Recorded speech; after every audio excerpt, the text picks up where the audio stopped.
शांति। प्रातः मुरली 20/10/2023।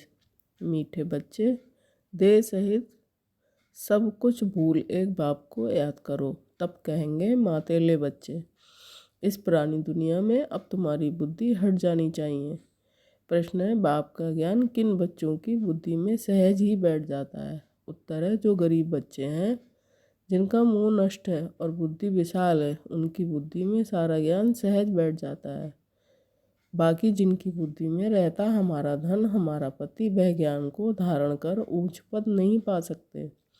बाप का बनने के बाद भी लौकिक संबंधों को याद करना माना कच्ची सगाई है। उन्हें सौतेला कहा जाता है। गीत, मरना तेरी गली में।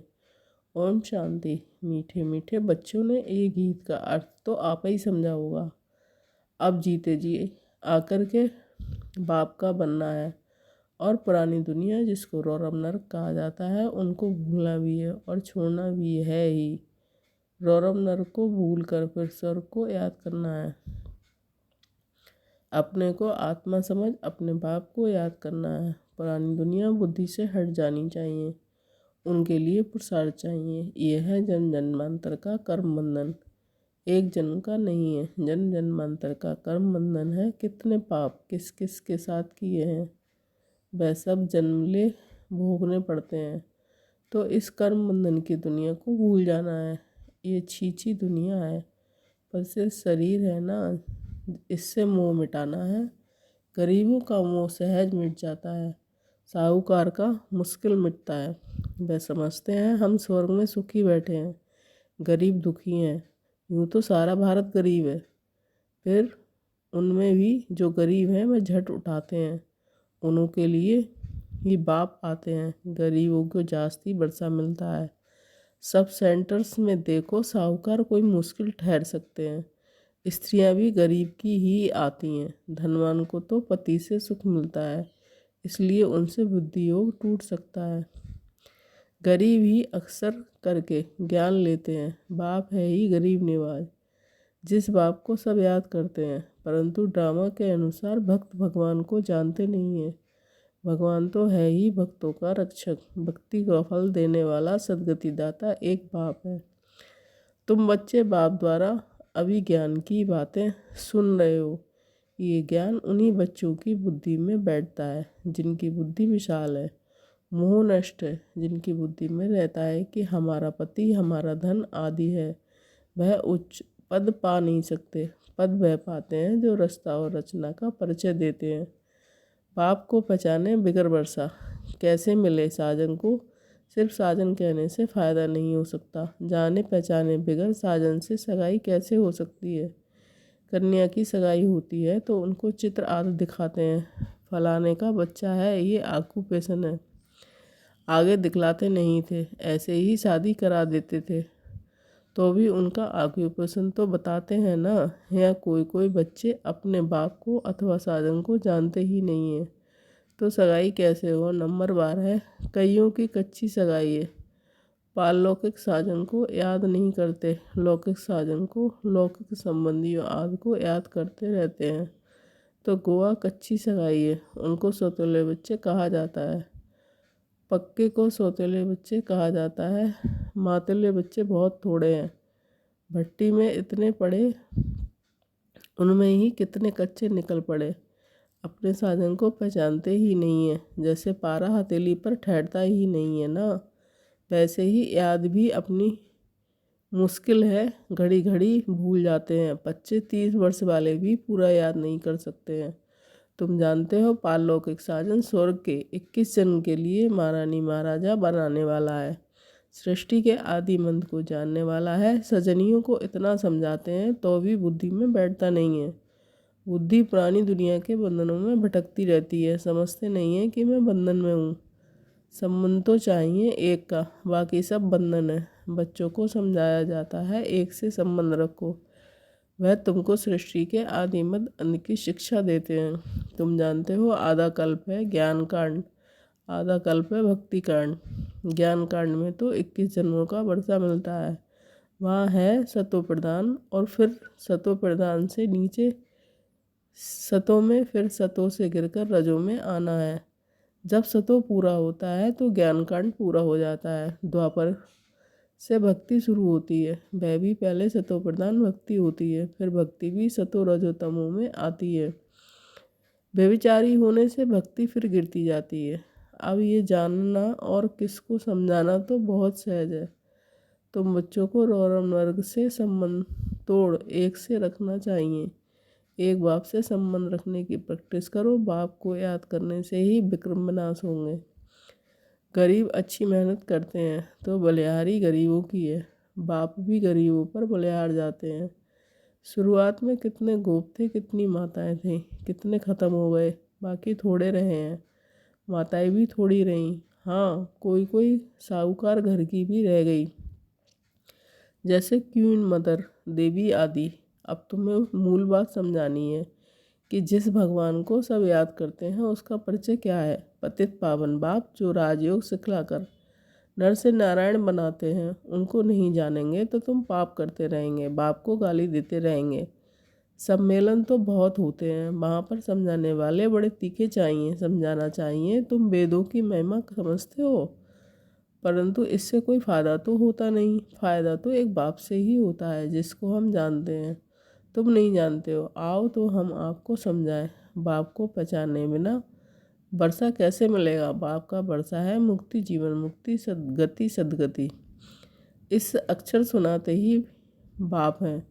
तुम बच्चों को याद रखना चाहिए और कोई चीज़ से फ़ायदा नहीं है। बाप को और रचना के आदिमत अंध को जानना है। इसमें भी आधा कल्प है भक्ति कांड और आधा कल्प है सदगति ज्ञान कांड। भल सम्मेलन करते हैं परंतु खुद ही मुझे हुए हैं, समझते कुछ भी नहीं। तुम्हें सबको बाप का परिचय देना है। जब बहुतों को परिचय मिल जाएगा तब कहेंगे कमाल है, ये तो सारी सृष्टि के आदि मत अंत का राज चित्रों सहित बतलाते हैं। माताओं को बड़ा नशा रहना चाहिए।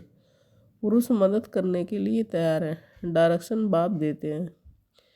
करना कन्याओं को माताओं को है। आजकल कन्याओं माताओं की महिमा बहुत ज़रूरी है। गवर्नर प्राइम मिनिस्टर भी माताएं बनती हैं। एक तरफ हैं वह माताएं, एक तरफ हो तुम पांडवों की माताएं। उन्हों की उछल जाती है क्योंकि उनका राज्य है। तुमको तो 3 पैर पृथ्वी के भी नहीं मिलते हैं। बाप तुम बच्चों को अनेक राज समझाते रहते हैं। तुम अभी स्वर्ग का बरसा पाते हो, साजन तुमको श्रृंगारते हैं, महारानी बना देते हैं। ऐसे साजन से बुद्धि योग ना रखना, ये तो बड़ी भारी भूल है। बच्चों को समझाते भी बहुत हैं, तुम सिर्फ ज्ञान और भक्ति का कंट्रास्ट बताओ। भारत में ही गाया हुआ है, दुख में सिमरन सब करें, सुख में करे न कोई। सुख में क्यों याद करेंगे, अभी वह नई दुनिया स्थापन हो रही है। परंतु सुख का वर्षा भी पूरा लेना चाहिए। माता पिता जानते हैं हर एक का कितना लायक है। मौत जब नज़दीक आएगी तो बताएंगे तुमने पुरुषार्थ पूरा नहीं किया है, तब तुम्हारा ऐसा हाल हुआ है। वह भी बताएंगे कि तुम किस किस्म की प्रजा में जाएंगे, किस किस के नौकर चाकर बनेंगे, सब बताएंगे। अच्छा, कई बच्चे समझते हैं आज हमने मुरली बहुत अच्छी चलाई, परंतु नहीं, ये तो सिर्फ बाबा आकर मदद करते हैं। अपना अहंकार नहीं होना चाहिए। तुमको तो बाप सिखलाते हैं, जो तुम सुनाते हो। बाप ना होता तो तुम्हारी मुरली काहे की। मुरलीधर के बच्चों को मुरलीधर बनना चाहिए, नहीं तो उच्चपद पा नहीं सकेंगे। भल कुछ ना कुछ फ़ायदा हो जाता है। कोई सेंटर खोलते हैं तो बहुत आशीर्वाद मिलती है। इतना समय पढ़ाई की है तो आप ही सर्विस पर सेंटर जमाना चाहिए। खुद सीखते हैं तो क्या औरों को नहीं सिखला सकते।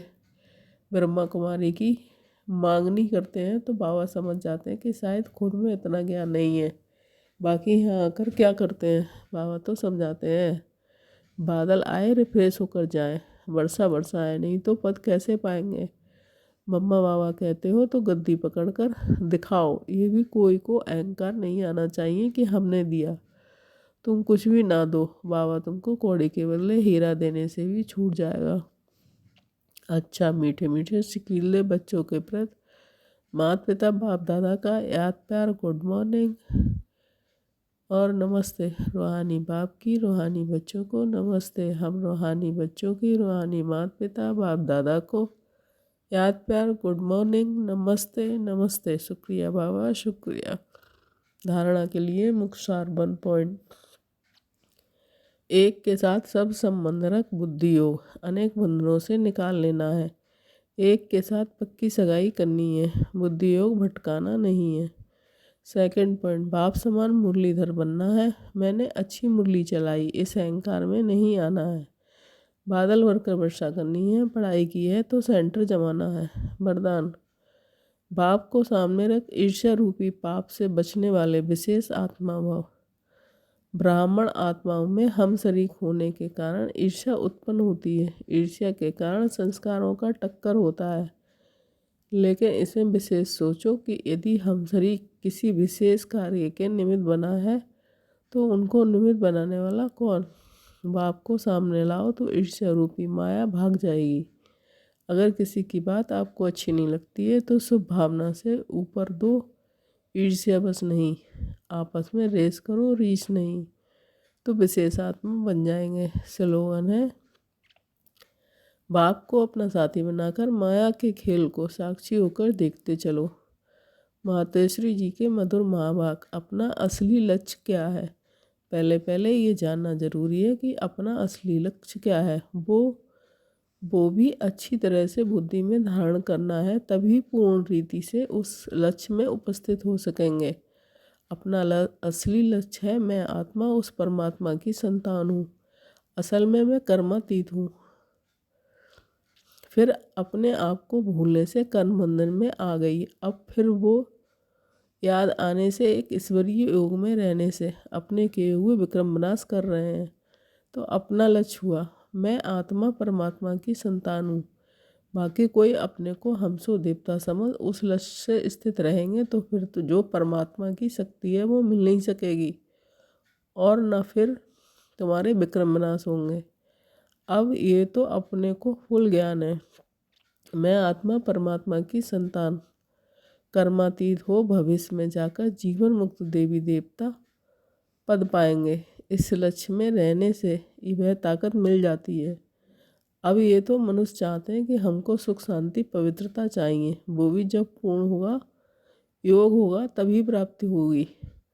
बाकी देवता पद तो अपनी भविष्य प्रारब्ध है, अपना पुरुषार्थ अलग है और अपनी प्रारब्ध भी अलग है, तो ये लक्ष्य भी अलग है। अपनों को इस लक्ष्य में नहीं रहना है कि मैं पवित्र आत्मा आखिरी परमात्मा बन जाऊंगी, नहीं, परंतु हमको परमात्मा के साथ योग लगाए पवित्र आत्मा बनना है। बाकी आत्मा कोई परमात्मा नहीं बनना है। इस अविनाशी ज्ञान पर अनेक नाम रखे हुए हैं। इस अविनाशी ईश्वरीय ज्ञान पर अनेक नाम रखे गए हैं। कोई इस ज्ञान को अमृत भी कहते हैं, कोई ज्ञान को अंजन भी कहते हैं। गुरु नानक ने कहा ज्ञान अंजन गुरु दिया, कोई ने फिर ज्ञान वर्षा भी कहा है, क्योंकि इस ज्ञान से ही सारी सृष्टि सब्ज हरी भरी बन जाती है। जो भी तमोप्रधान मनुष्य हैं वो मनुष्य सतुगुणी मनुष्य बन जाते हैं और ज्ञान अंजन से अंधेरा मिट जाता है। इसी ज्ञान को फिर अमृत भी कहते हैं, जिससे जो मनुष्य 5 विकारों की अग्नि में जल रहे हैं उससे ठंडे हो जाते हैं। देखो गीता में परमात्मा साफ कहता है कामेशु क्रोधेशु, उसमें भी पहला मुख है काम, जो ही 5 विकारों में मुख्य बीज है। बीज होने से फिर क्रोध लोभ में अहंकार आदि झाड़ पैदा होता है, उसमें मनुष्यों की बुद्धि भ्रष्ट हो जाती है। जब उसी बुद्धि में ज्ञान की धारणा होती है तब ज्ञान की धारणा पूर्ण बुद्धि में हो जाती है, तभी विकारों का बीज खत्म हो जाता है। लोग तो सिर्फ ही ऐसे ही कहते हैं कि मर्यादा में रहो, परंतु असल मर्यादा कौन थी? वो मर्यादा तो आजकल टूट गई है।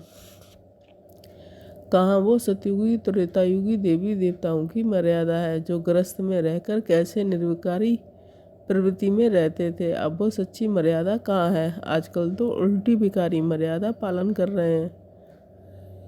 एक दो को ऐसे ही सिखलाते हैं कि मर्यादा में चलो। मनुष्य का पहला क्या फर्ज है वो तो कोई नहीं जानता, बस इतना ही प्रचार करते हैं कि मर्यादा में रहो।